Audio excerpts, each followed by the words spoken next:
vertical y no se vea falso. Por ejemplo acá, ¿no? Vemos como el lado derecho, esta zona es más redondeada y esta es más alargada.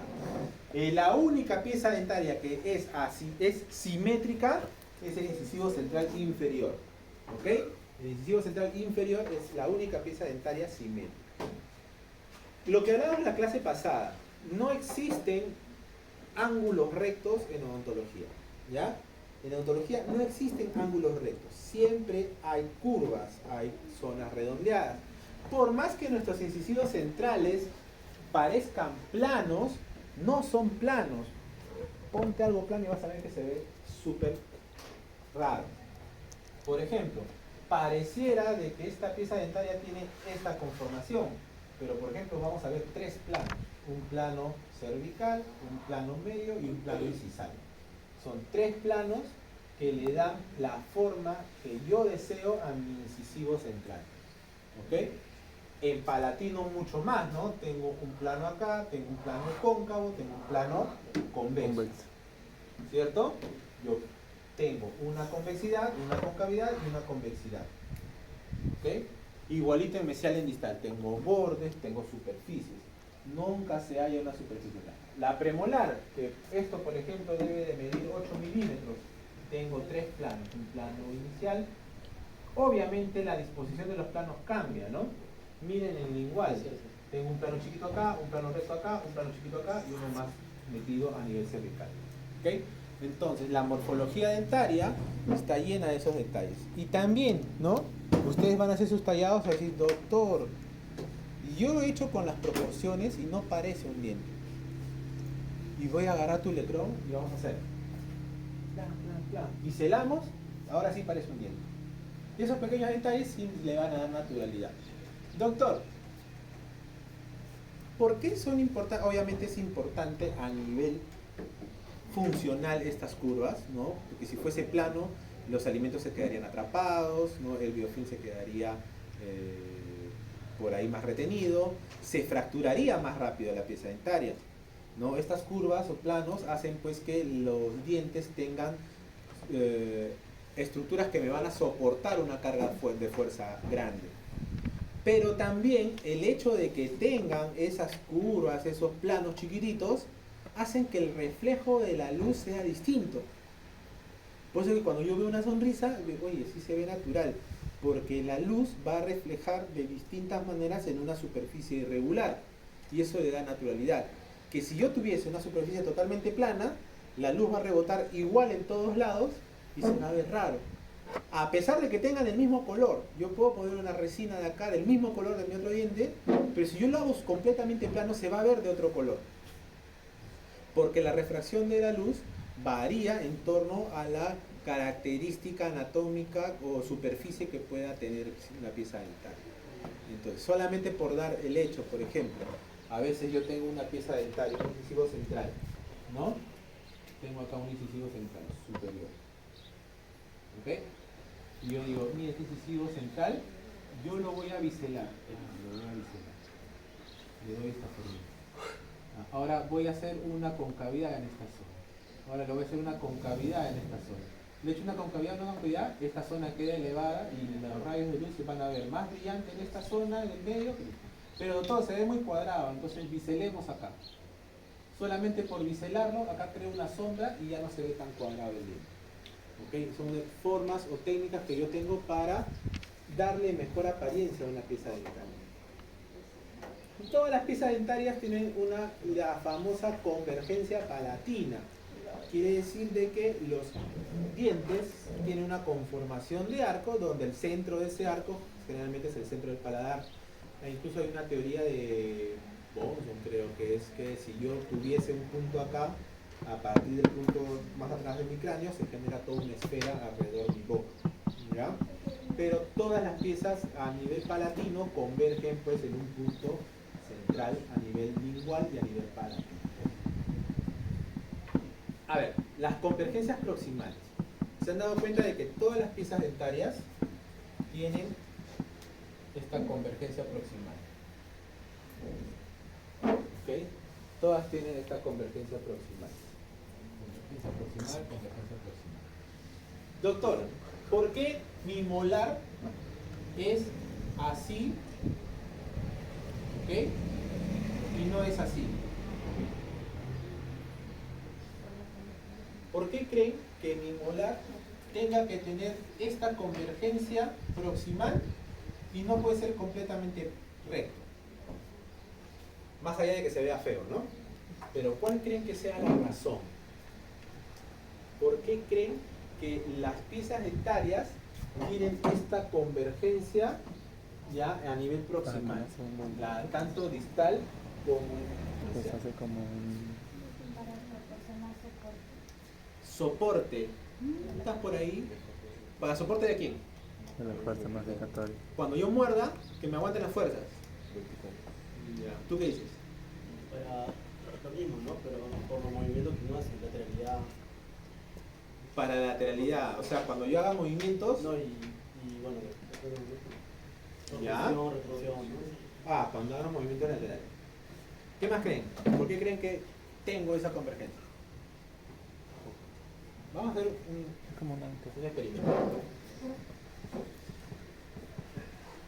Yo tengo, por ejemplo, acá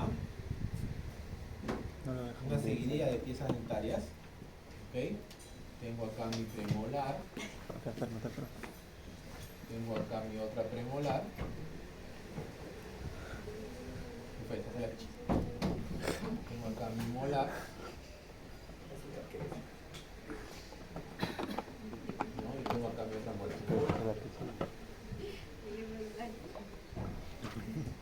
¿Ok? Ahora, comparen esto con que yo tuviese todas mis premolares así. Tengo mi premolar, tengo mi premolar, tengo mi molar y tengo mi otra molar. Si mis piezas dentarias fuesen así, ¿qué creen que pasaría? Imagínate, yo tengo dos planos así, Me lo crució. ¿ok? ¿Qué va a pasar cuando yo coma? ¿Qué va a pasar cuando yo coma? No habría corte. ¿Ah? No habría corte. No habría corte. No estaría separando. ¿Quién está acá? Decía, Encía. Encía interdental. La papila interdental, ¿cierto? ¿Y cuál es la función de la papila interdental? soporte. ¿Cuál es la función de la papila interdental? ¿Ah? ¿Para qué sirve? ¿Para qué tenemos eso? ¿Por qué tengo acá En esto? esa clase Soporte, soporte. No han llevado todavía esta clase. La función de la papila... Invítale, Tacho. La función de la papila interdental es proteger el hueso alveolar. Es decir, acá abajo hay un hueso alveolar. Hay alguien afuera. ¿Ok? Acá abajo hay un hueso alveolar. Sí. Si yo no tengo estas papilas, ¿ok? Cada vez que yo mastique, voy a hacer fuerza a ese hueso alveolar y se va a reabsorber. Si yo tuviese mi diente así, no tendría papilas. Entonces, este dientecito tendría el hueso alveolar así plano. Y cada vez que yo coma, Se lo absorbe. se va a meter comida entre los dientes. Y nadie lo va a sacar. Claro.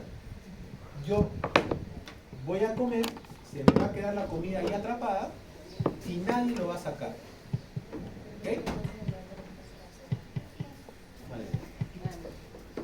En cambio, si yo tengo esta estructura, cuando yo mastico,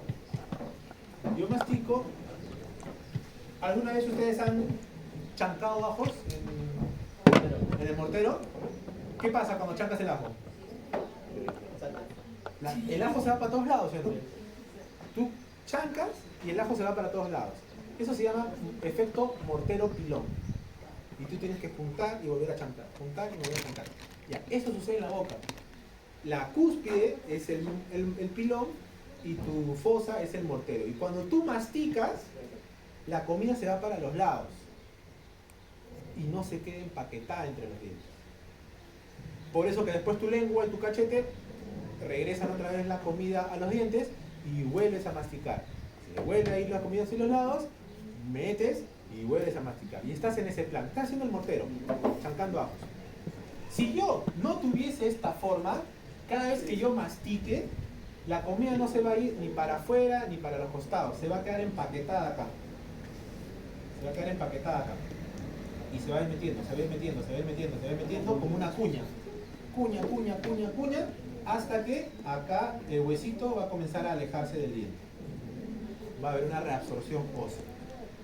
Entonces, cuando yo hago la anatomía o reconstruyo la anatomía de los dientes, mi función es mantener estas papilas, porque mientras más alta sea la papila, más voy a proteger a mi hueso alveolar. Y también, si le doy esta conformación de mortero, cada vez que yo mastique, ¿ok?, los alimentos van a tener tendencia a irse hacia los costados y no va a haber empaquetamiento de alimentos, ¿ok? Salvo pues que por ahí tenga un espacio entre los dientes y se pueda meter comida y rápidamente me pueda hacer la higiene, ¿ok? Entonces, por una cuestión biomecánica, mis piezas dentarias tienen que tener esa conformación para que tengan ese efecto y los alimentos no se queden empaquetados. Por eso que a veces hacen restauraciones, curaciones muy planas y el paciente dice, doctor, siempre se me queda la comida. ¿Por qué? Porque no le he dado pues la conformación adecuada para que pueda liberarse la comida. Y eso es lo que hablábamos ahorita, es esto, ¿ok? Esas caras proximales convergen hacia el ápice, ¿ok?, para poder generar estas troneras. Estos triángulos negros se llaman troneras. La tronera es el espacio interproximal que se da de forma triangular justamente por la convergencia de las caras proximales. Vuelvo a repetir, las troneras, ¿ya?, es el espacio triangular que se da por la convergencia de las caras proximales. En ese espacio, ¿quién debería estar alojado? La papila, ¿no?, la encía. ¿Por qué? Porque debería de tener un elemento de protección el hueso alveolar que está soportando la pieza dental. ¿Ok? Si no hubiese papilas, este hueso va a comenzar a reabsorberse. Es más, la teoría dice que debería yo de tener entre el hueso, este es el hueso, entre el hueso alveolar y la unión de las caras interproximales, debería de tener de 3 milímetros por lo menos. ¿Por qué? A veces haces tu restauración toda fea, ¿cierto? Haces tu clase 2, ¿no? Y haces tu punto de contacto muy bajo. Lo haces por acá. ¿Ok? La papila está aplastada, estás aplastando la papila. ¿Ok? Entonces, como estás aplastando la papila, se inflama, se hincha, hay bolsas periodontales, hay sangrado. Y con el tiempo, la encía dice, oye, ¿sabes qué? Me estás haciendo daño, me voy. Chao. Me voy como tú eres, ¿cierto? No. Se forma este hueco. Se comienza a formar un hueco, porque la papila se aleja. Y como se forma un hueco, acá se te va a meter todo tu menú, ¿cierto? Y llegará un momento en el que el hueso alveolar también se va a alejar del diente. ¿Y acá qué hay? Acá hay raíz, pues. Y entonces comenzará a exponerse la raíz. Recesión gingival. ¿Por qué? Porque hiciste un punto de contacto muy bajo. Tu punto de contacto debió de haber sido acá, para que la papila respire tranquila, viva feliz y proteja al hueso alveolar. Esa es la forma como hacemos las clases 2. Nuestro punto de contacto generalmente tiene que ser en el tercio medio o tercio oclusal, para poder darle libertad. ¿Ya? Entonces, las troneras son espacios triangulares donde van a quedarse alojados nuestras piezas o nuestras papilas. Las prominencias proximales. A ver, la mayor prominencia de las caras proximales en el sentido vestíbulo palatino lingual está situada muy cerca de vestibular. Es decir, yo tengo las caras proximales, ¿ok? Las caras proximales, pero esta convergencia, si yo la veo desde arriba, a ver, para que me entiendan.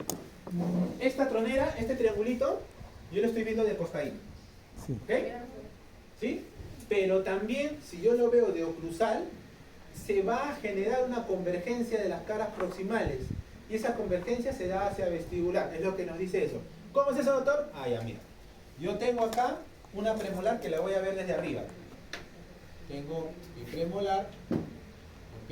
Tengo acá la cara mesial. Y tengo acá la cara distal. Acá tengo su fosa, su surco. Al costado habrá otra premolar. Otra premolar. Que tiene acá su forma, su centro, su surco. Acá vendrá la primera molar inferior, ¿no? Viene acá la molar. Viene acá su cúspide. Cúspide más chiquita acá. Esta es la mediana, esta es más grande. Y acá tiene sus surcos. Entonces, ¿qué me dice la teoría? Que cuando yo tengo una pieza dentaria, ¿ya? Yo tengo una pieza dentaria junta con otra pieza, ¿ya? No se pega. Las caras proximales vistas desde oclusal convergen más cerca a vestibular. Esta es la cara vestibular. ¿Cierto? Mira, si yo la pieza dentaria la pongo por la mitad, esta es la mitad de la pieza dentaria. Ya, estas caras interproximales convergen más cerca a vestibular que a palatino. ¿Entienden? Yo estoy viendo el diente desde arriba, desde oclusal. Esta cara proximal con esta cara proximal convergen y se juntan hacia vestibular. No al medio, no hacia palatino, hacia vestibular. Acá también. Acá también. ¿Ok? ¿Tanto superior como inferior? ¿Ah? ¿Tanto superior como inferior? Tanto superior como inferior. Obviamente, en el sector anterior, de premolar a centrales, este triángulo va a ser más amplio y conforme vamos yendo hacia atrás, se va a ir haciendo un poquito más estrecho, más angosto. Cuando yo haga, ¿no?, una restauración, puedo cometer el error de que encima que puedo dejar este punto de contacto muy bajo, si yo lo veo desde un punto de vista oclusal, puedo cometer este error, por ejemplo. Puedo hacer mi premolar acá y acá mi molar. ¿Cierto? Entonces, he hecho esto, no he dejado una salida, he hecho completamente cerrado, toda una superficie de contacto. Doctor, ¿y por qué quiero esto? ¿Por qué quiero esto? ¿Por qué? Alucinen, ¿no? Acá voy a masticar. ¿Por qué mis caras interproximales tienen que unirse hacia vestibular y dejar esta cara libre? ¿Por qué? Lo acabo de decir hace un ratito. Proteger. Que la comida se vaya para el hueco. Claro. Para que cuando yo mastique, ¿se acuerdan? Chanco los ajos y mi comida se va por los lados. La mayoría de mis comidas se vaya hacia adentro, hacia la lengua, hacia el paladar. Es decir, le estoy dando una vía de escape a los alimentos. Yo voy a masticar y la mayoría de mis alimentos tienen que irse triturados hacia lingual y hacia palatino. Si fuese al revés, se irían hacia vestibular. Yo no quiero eso, yo quiero que la mayoría de mis alimentos se queden hacia palatino. Y si yo hago esto, ¿qué va a pasar? Se entra la comida. Se va a quedar ahí la comida, empaquetada, aplastada, y puede ser, si la comida se queda mucho tiempo acá, ¿qué va a pasar? Pierde hueso. Y también, ¿qué más? Se reabsorbe. Si tienes comida en la boca mucho tiempo, ¿qué va a pasar? Aliento. Mal Aparte que aliento. huele feo.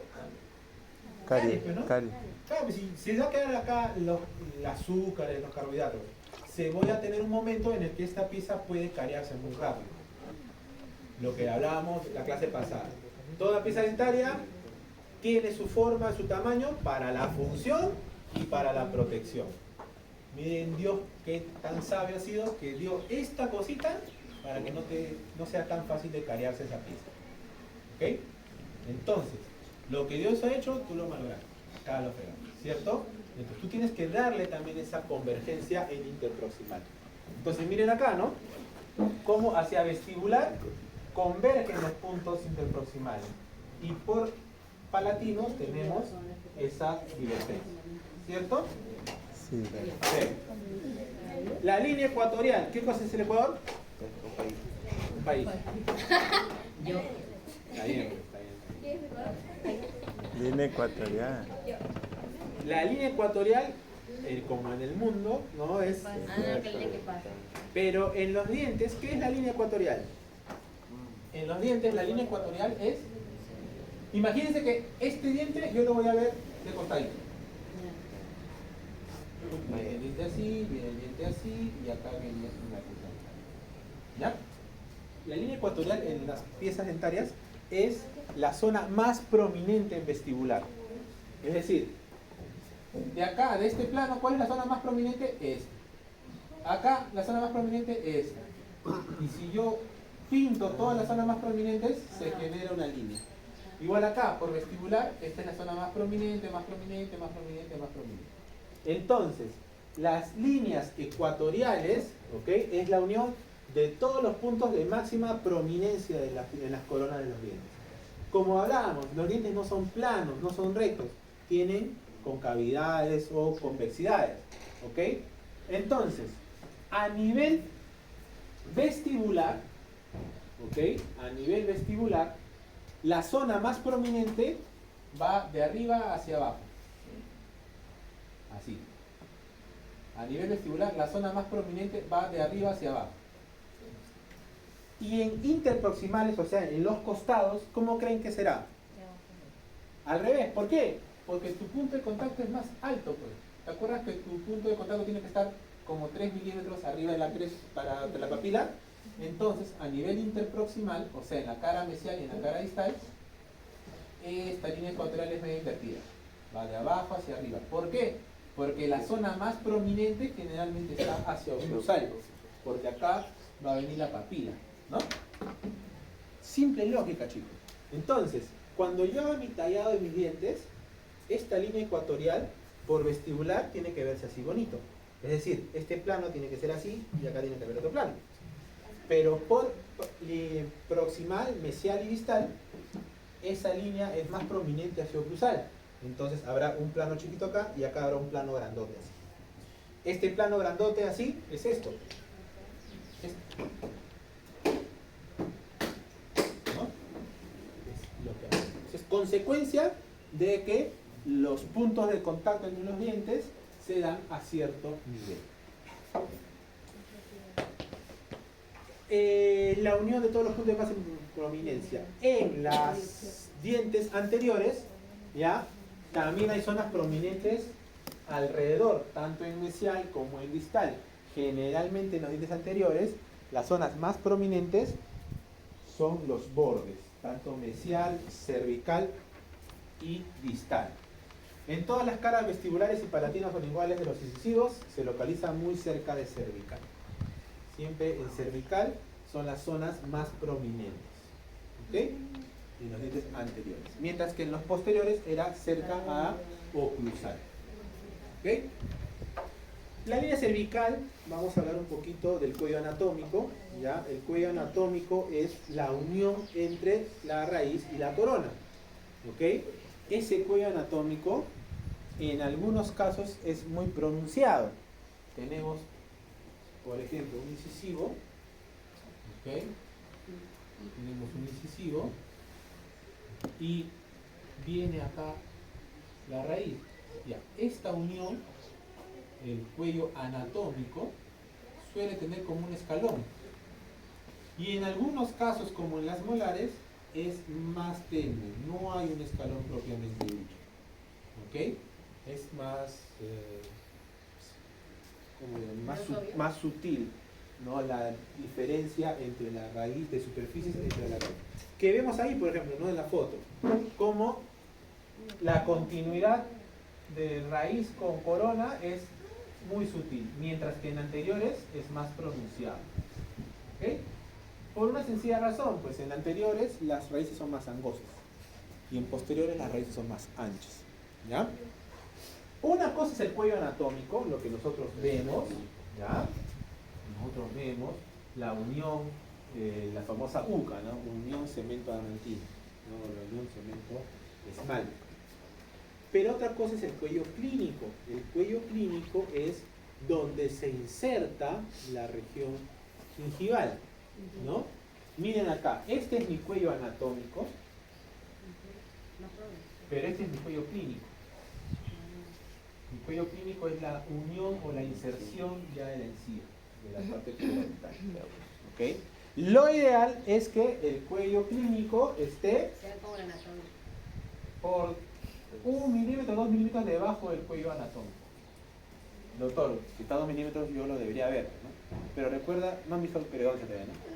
Cuando vean periodoncia van a ver que hay la encía libre, ¿no? Tengo mi pieza dentaria, una parte de la encía adherida, el cuello clínico, ¿ok? Pero tengo una encía libre que está así, cubriendo un poquito, ¿ok? Que es donde tú tienes que cepillar, pues, tú tienes que pasar el cepillo para que no quede conmigo. ¿Ya? Entonces tengo una encía adherida y una encía libre. Esa encía adherida es el cuello clínico, ¿ok? Es más, hay veces que tengo mucha encía libre y la encía adherida está más abajo. Se llama una bolsa, ¿no? Bolsa periodontal. Hay mucho espacio libre y ahí se te mete todo el menú. ¿Y cómo lo sacas? ¿No? ¿Cierto? Entonces nosotros tenemos que ver un poquito eso, ¿ya? La diferencia entre cuello clínico y cuello anatómico. Obviamente hay casos donde esa reabsorción puede ser irreversible, ¿no? Todo lo que yo haga ya no va a permitir que mi cuello clínico regrese. Ese diente está condenado a extracción, ¿cierto? ¿Por qué fracasaría? ¿Por qué no? Y eso ya es irreversible. Porque ya llegó al hueso. No tiene de dónde agarrar. ¿Quién lo agarra? El hueso. El hueso. Que el hueso alveolar, ¿cierto? Mira, yo obviamente veo la encía que se ha retraído, pero si se ha retraído la encía es porque el hueso también se ha reabsorbido.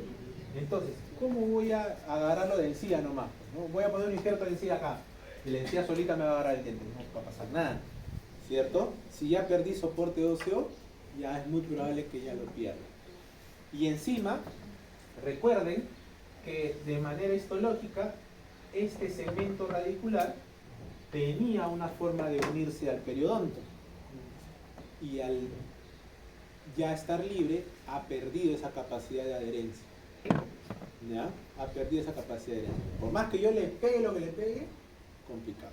Pero hay casos en los que sí de repente puede ser reversible. Por ejemplo, esta pieza de repente. Esta pieza si yo hago un injerto óseo, un injerto gingival, hasta cierto punto podría recuperar. Generalmente es cuando estamos menos del tercio cervical de la raíz expuesta, puede ser reversible. Si ya llegamos pues, al 50, 40% de exposición, ya estamos. Porque, y encima, lo más probable es que esas piezas estén así, ¿no? Bailando, moviéndose. Bien. Una consulta, en la cara inferior, digamos, en la tiene movilidad, ¿se podría colocar un implante en esa zona? O el hueso no lo aguanta. Claro, imagínate, hay casos en los que, uy, hay que extraer eso y acá hay que colocar implantes. Pero el implante se va a soportar sobre hueso. ¿Y si hay poco hueso? ¿Cómo hago? Hay una prótesis. Puedo hacer una prótesis mucosoportada, que se soporte en la mucosa, o puedo poner implantes, pero ¿qué cosa tendría que hacer? Pienso. Tendría que hacer un implante más cortito, ¿no? Cortito, hay implantes cortos. O injerto hueso. Pongo hueso, espero unos 7 meses que se forme el huesito, y ahí recién pongo el implante. O injerto autólogo, saco hueso de la cadera, no sé, ¿no? Ahí. Pero va a depender, si encima ese paciente es diabético, Sáquenlo bien. y por último la inclinación radicular. Generalmente todos los dientes, el 99%, 90% de las piezas dentarias, tienen en la región apical de las raíces una inclinación hacia distal. Todos los dientes, y más notoriamente en los unirradiculares, se manifiesta una inclinación hacia distal. Hacia distal. Pero puede haber, por ejemplo, casos como este, mira. ¿No? ¿Cuál es mesial y cuál es distal? No sé. Si esta raíz viene acá y esta raíz viene acá. ¿Y cómo sabes? De repente este es mesial y este es distal. No, tañito, Cuando hagamos el ejercicio de reconocimiento de dientes, yo te voy a decir, tú tienes que decirme si este diente es derecho o izquierdo. Y tú dirás, uy, doctor, pues fácil, pues, la raíz se va hacia distal, este es derecho. Distal, este es derecho. Y si te doy un diente así, ¿cuál es derecho y cuál es izquierdo? Si los dos convergen al centro. Ahí vamos a evaluar la anatomía, ¿no? Esta cúspide es una primera molar, esta cúspide es la más grande es la mesiovestibular y la más chiquita es la distovestibular, distal, mesial, ya, perfecto. Uy, no, las dos cúspides son iguales, las dos raíces son iguales. El cenit va siempre un poquito más hacia distal. Uy, no, que el cenit está en el centro. La cadente proximal es más inclinada en mesial que en distal. Bueno, vamos a valer de un montón de características. Me perdí. ¿Ya? Van a ver que van a ver dientes. Me Cenit perdí. es esto. Cenit es la parte más elevada del cuello.